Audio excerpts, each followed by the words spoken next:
1. The signal beneath the silence.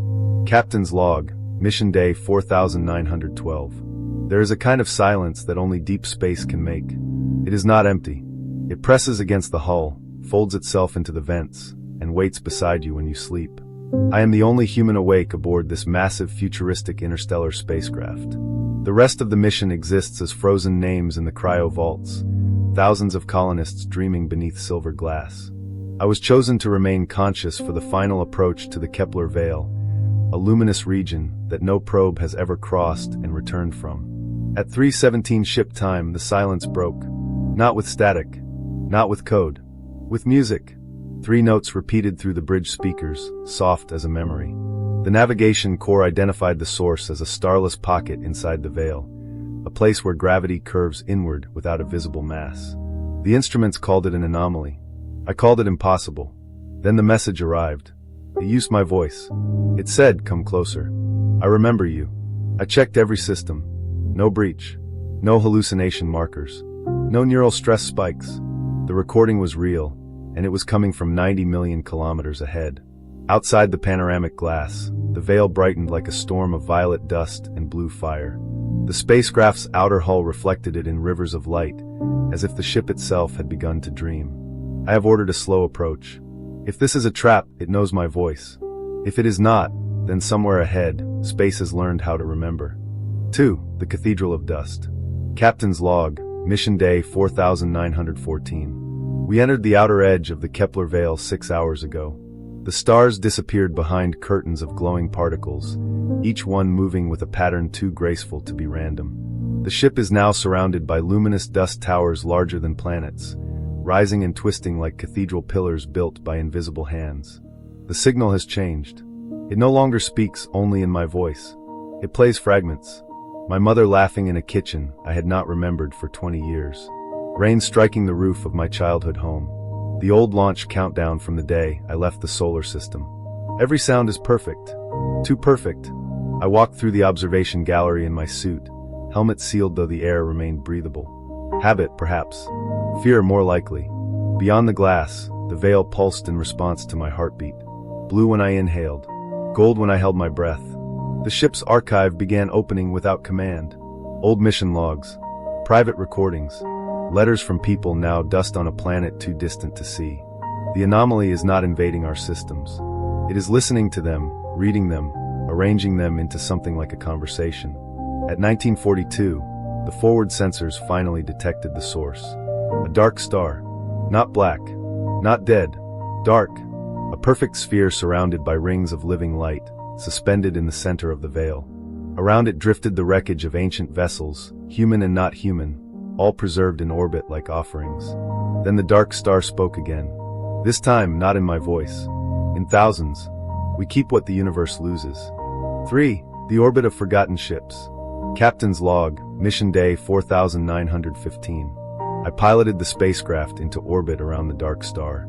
The debris field is impossible to chart. There are ships shaped like needles, shells, wings, bones, and spirals. Some are clearly older than our species. Some look newly broken. Their hulls do not decay here. Nothing does. The veil holds everything in a soft gravitational cradle. I took a shuttle from the main hangar to inspect the closest wreck, but halfway there, the dark star opened a corridor of light directly through the dust. It was not asking. It was inviting. I followed.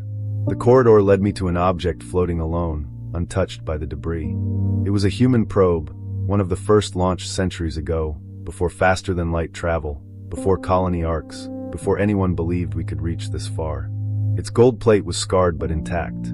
The probe should have been lost in interstellar darkness forever. Yet here it was. When I touched it, my suit filled with voices. Not alien voices. Human ones. Engineers. Children. Singers. Greetings in languages that had changed beyond recognition. Messages sent to the universe with no expectation of reply. The dark star answered through the probe. You threw your memories into the dark. I caught them. I asked what it wanted. The veil dimmed. For the first time, the star seemed wounded. To be remembered back. The ship's systems then issued a warning. Radiation levels were rising inside the veil. The dark star was unstable.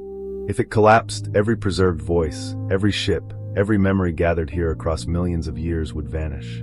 And my spacecraft, with all its sleeping lives, would vanish with it. 4. The choice in the engine core.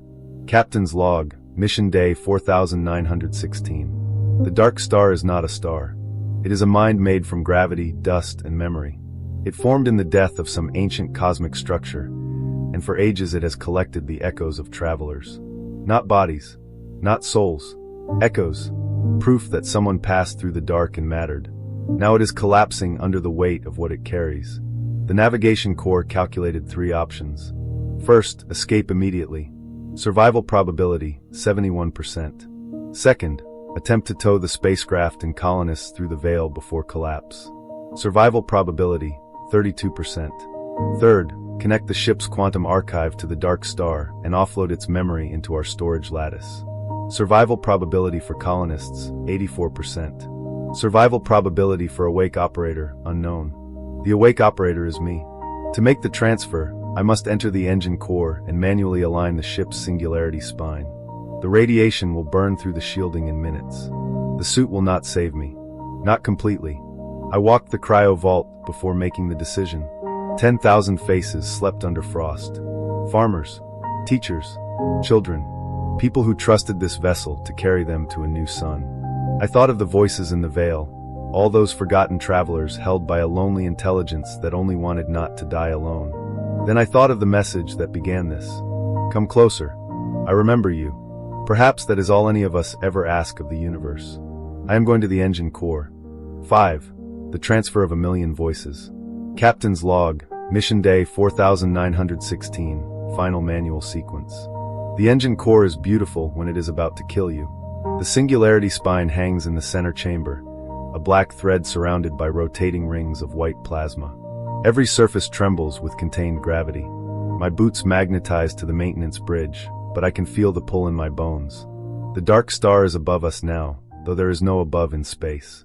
Through the core's transparent shield, I see it filling the heavens, its rings unraveling like burning ribbons. I have connected the archive. The transfer began as light. Then it became sound. Then it became everything. I heard civilizations waking and ending. I saw oceans under foreign moons, cities built inside asteroids, creatures with glass wings singing mathematics into vacuum. I saw human hands placing a probe into space and hoping someone someday would know we had lived. The spacecraft screamed under the pressure. Hull plates bent. Power conduits burst. I locked the transfer open with a manual override. The dark star poured itself into us. Not as data, as remembrance.